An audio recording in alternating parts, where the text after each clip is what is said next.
Mr. Thad Hollis, thank you for joining us today.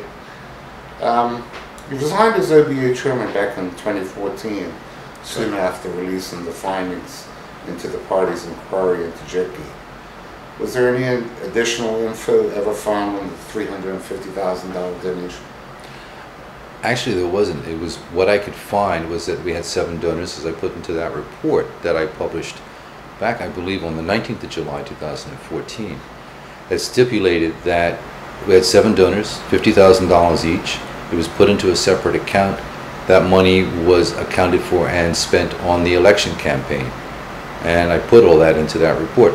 Other than that, I didn't find anything else, but I do understand that it is still an ongoing investigation of the Bermuda Police Service, who have, to the best of my ability and knowledge, haven't completed that story yet. Many people are wondering, why did you step down as chairperson? There's a number of reasons. I had a couple of things that I wanted to do as party chairman that I completed by that time. I was actually considering resigning in March, but I wanted to finish some things. And really, I want to say that I joined in with the OBA from the BDA because I believed in the social agenda. And if you recall, I ran as an independent candidate last year in July during the general election, and I ran with a few things that I thought were important, such as reform of financial assistance, because I see that it sustains and maintains the cycle of poverty. I felt that the OBA could have been addressing that while we were in power, and we were still in that position from the general election of 2012. That I wanted to see reform in education, that we had talked about it. We had a report that was published in 2010 that was sitting there dying for implementation. That I wanted to see parliamentary reform, that I believe that our Westminster model of government maintains a derisive and divisive form of government where it takes people that want to work together and puts them into opposing camps unnecessarily. And finally, I'm an advocate for human rights. It's what I do as a living, and I wanted to see that maintained and upheld, what we accomplished in 2013, and carried that through into 2017. Did the OBA party lose sight of a lot of the BDA objectives?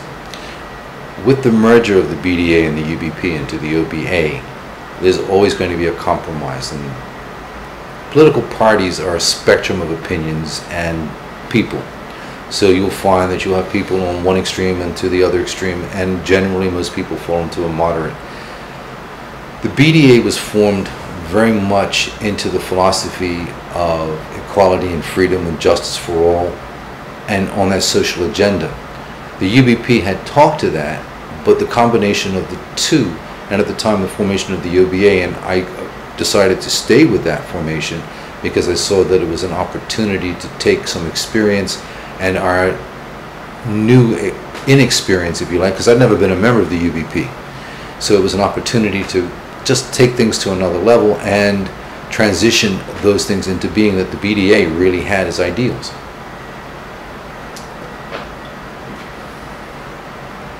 Ms. Atherton has just resigned after, I believe it's 8 MPs passed a motion of no confidence in her.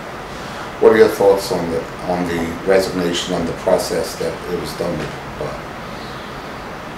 You know, this is really I'm going to give you a long-winded answer to this, because I believe that no one goes into politics because they just wake up one morning and say, I think I'm going to go become a politician because it's just a great career. It's a slog. It's a lot of work. It's a lot of hours. It's a tough job. The pay isn't great. You're on 7 days a week, 24 hours. You work 365. And so it's a commitment. Unfortunately, the Westminster model that we work under, that form of government, requires that you have parliamentary leaders. And the MPs decide who's going to be the leader in Parliament. 8 MPs as a majority that can decide, when you have 11 MPs, that they wouldn't support that particular leader. And under our parliamentary custom and practice, and under the Constitution that we work under in the Westminster system, then that leader traditionally would stand down.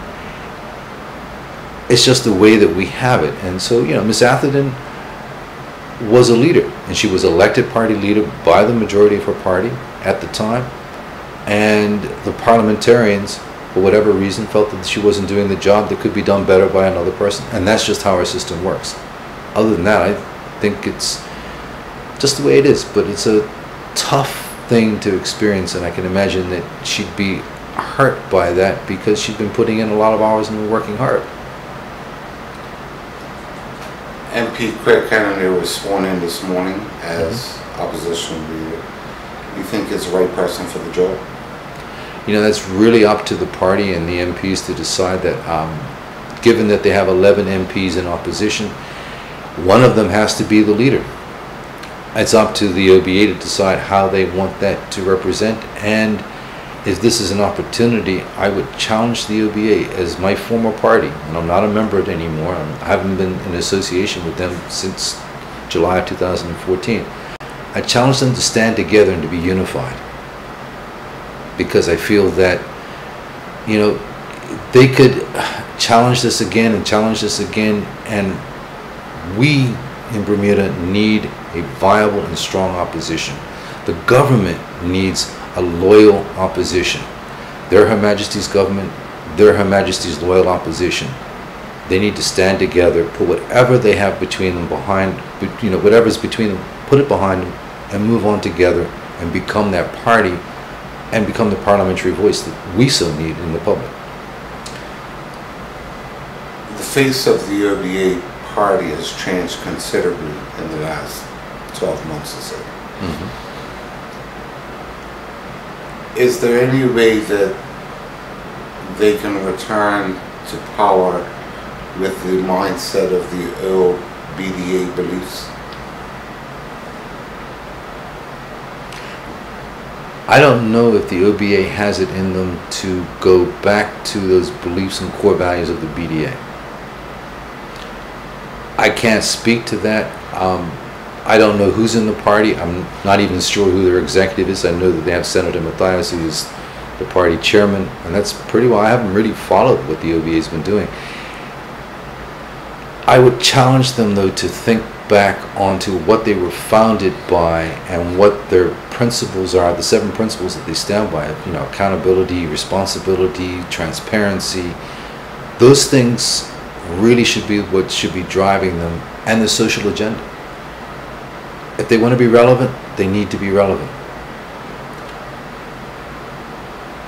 Will the voting public take the OBA differently if they were to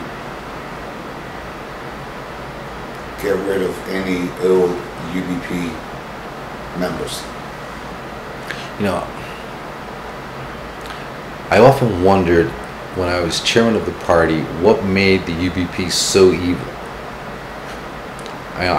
I wasn't a member of the UBP, so I don't have that history within the UBP. So I don't know what made it that and why they still get tarred with that brush.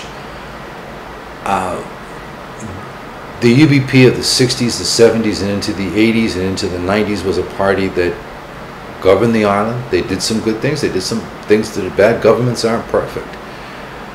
To get rid of the UBP, I don't know even what that means. I do know that they have an opinion within the party that there are old guard that need to stand down. And I would say in any political party, and we've seen this in the Progressive Labour Party, where they have people that have experience that have stayed on, and I would anticipate within the next general election or 2 that they'll be standing down, and we have young people coming in.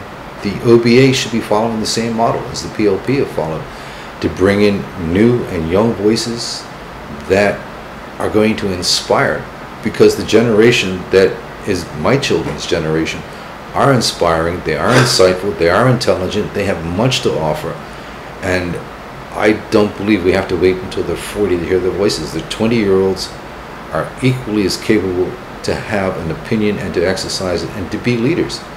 And you know, the combination that you see currently in the PLP is the advantage the OBA could have. The old with the new could help them transition to become that party that was the promise of 2012. You touched on it just now, but what's your overall thoughts on the current position and the future of the OBA party? Well, the OBA right now is, I can see a party that they lost the general election in 2017.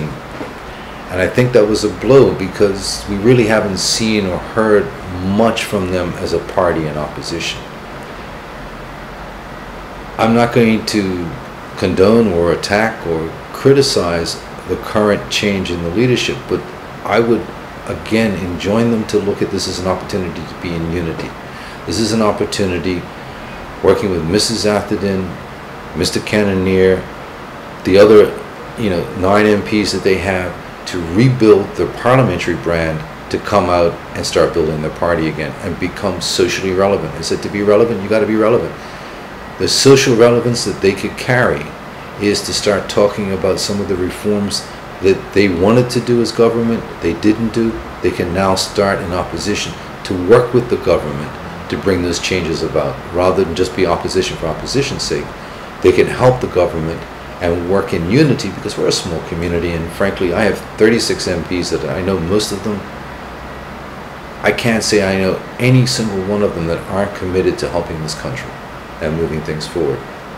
I would say that because I ran as an independent in the last election. It makes a decision to stand as a candidate in the political party process. It's a jump. You have to go through a process to get there just to become a candidate. Once you're a candidate, it's canvassing. Getting elected is again another responsibility, and once you're elected, you're on. And it's not something that you can just coast and say, well, I'll do this part-time. So I applaud them. And getting back to your question, the OBA have an opportunity with 11 MPs to be effective and to lead as an opposition if they can stand together. Did the OBA repeat any mistakes in their last term that they didn't learn from the '98 loss? Well, that was the UBP and the OBA. I think, we could say, because, in 1998, the PLP won because people wanted a change. In 2012, the OBA won because people wanted a change. In 2017, the people won because the PLP was that change again. So it's the people, the democratic process is that people will elect the change that they need and they see. So, the UBP lost, the PLP won, and again that cycle repeats. And until there's an opposition, if the OBA wants to be the next government, then they're going to have to be, and I'm going to say it again, relevant. And that relevance is speaking to the needs of the people. Start talking about the social agenda that both parties talk to, but actions required.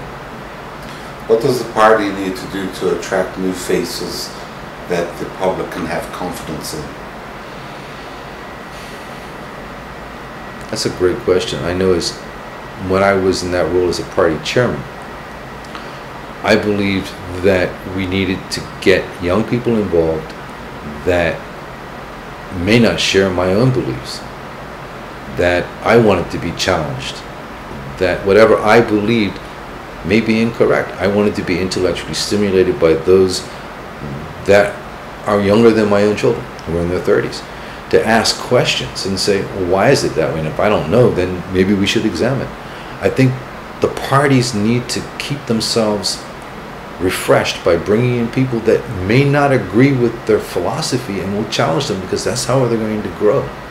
To stay stagnant, we will produce stagnant parties. Political parties are, by their very nature, have to grow. To grow, they have to bring in new people. To bring in new people, don't expect that they're going to be the same philosophies. They're going to have new perspectives, new perceptions. Welcome them. I'll say that I can applaud the Progressive Labor Party for having done that, which showed in the results in 2017. Would you ever consider returning to the OBA and becoming a member? No. I promise you no yes or no answers, but I'm done. I did my time with the OBA. I like being an independent because I was independent prior to not being a member of a political party. I like going back to that. I joined the political party because I wanted to see change, and I wanted to be the facilitator of the change that we needed around the social needs in the community. financial assistance, helping single mothers get off financial assistance to become economically self-sufficient, to work with reform in education and in human rights. If we can do those things as a community, that'd be great. I think I can be more effective as an independent because I'm not caught up with the party line or having to toe the line of the party, but rather follow through with my conscience, which is following what I believe to be the best interest of the people that I serve. You ran as an independent in the last election. I did. Any plans to run again in future elections? You know, I haven't finalized my decision, but I did enjoy running as an independent. The feedback I got on the doorstep, and I didn't get to everybody in my constituency, admittedly. I had 4 weeks I ran a campaign. I think I got to about 3/4 of my constituents. And the message was I was running for the wrong party by running for myself. That if I was running for a political party, they'd be more comfortable voting for me. They felt running as an independent was a waste of a vote. I appreciate that comment, but I wanted to have a change and an influence. And so I kept harping, as I've been doing during this discussion, on financial assistance, education, human rights. And if you recall, just before the election, both parties came out talking about financial assistance reform, education reform. They're both looking at human rights. It became, as an independent, you can have an influence just by keep talking to it. And I was outside of Parliament, I was outside the political party structure, and I had an influence. I think that I can continue to do that without having to be bound into the party structure, which means I have to follow a collective mind rather than what I see and I hear on the doorstep. Since you left the party, they've lost, I believe, 8 seats. What might you attribute that to? A political party has to be relevant. It has to stay connected. It is, as I said, being an MP is a full-time job. You're constantly on. If people don't connect with you, they can't vote for you. Intellectual wins don't win elections. If we can talk theory and everything, but at the end of the day, you've got to win the hearts, not just the minds of the electorate. And you've got to be able to connect to the heart. People vote for people they identify with. I think the OBA lost some of the identification in the last few years of their governance, in that people no longer connected, and that the results show that. It doesn't mean that they were a failure as a government, that they didn't do good things, because I think they did some really sound things to move our economy, to set a foundation, and to help build a solid footing that the PLP are benefiting from. But they didn't connect the heart, and that was where they lost the seats. Were there any choices or decisions that you see that when the OBA was a government made that might have attributed to the loss of those seats also?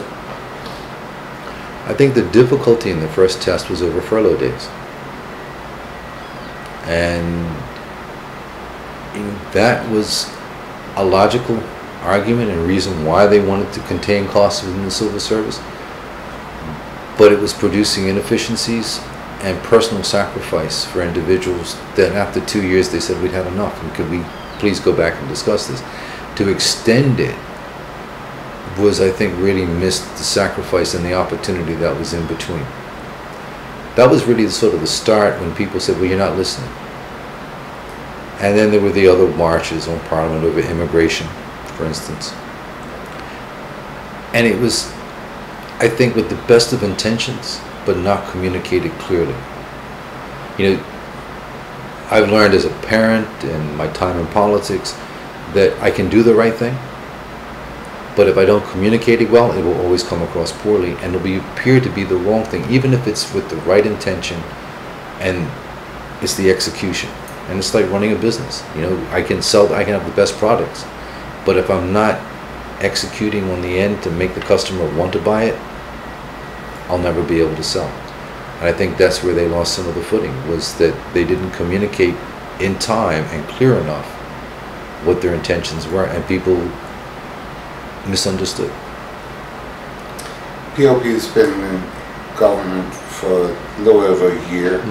Your thoughts on their job so far? I applaud them on what they're doing. I look at some of, I consider friends in the PLP who are cabinet ministers, and I know the hours they're putting in. I mean, they're not putting in 5-hour days. These guys are putting in 16, 18-hour days as cabinet ministers. They're completely dedicated to their constituents and to their role in government.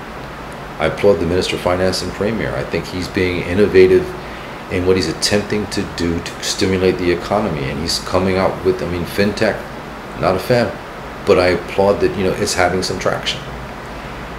What they're doing with tourism, what they're trying to do with international business, what they're doing with hotel development and the concessions, all these little things are pieces of what I think the government's trying to do. They're looking at education reform. I don't have to agree, but at least they're trying, and they're opening up to conversation. They do town halls, they're opening dialogue. That's very important, and I think that they're respectful of the process and allowing people to participate. It's up to us as Bermudians if we want to participate, but the door's been opened, and I congratulate them on those efforts.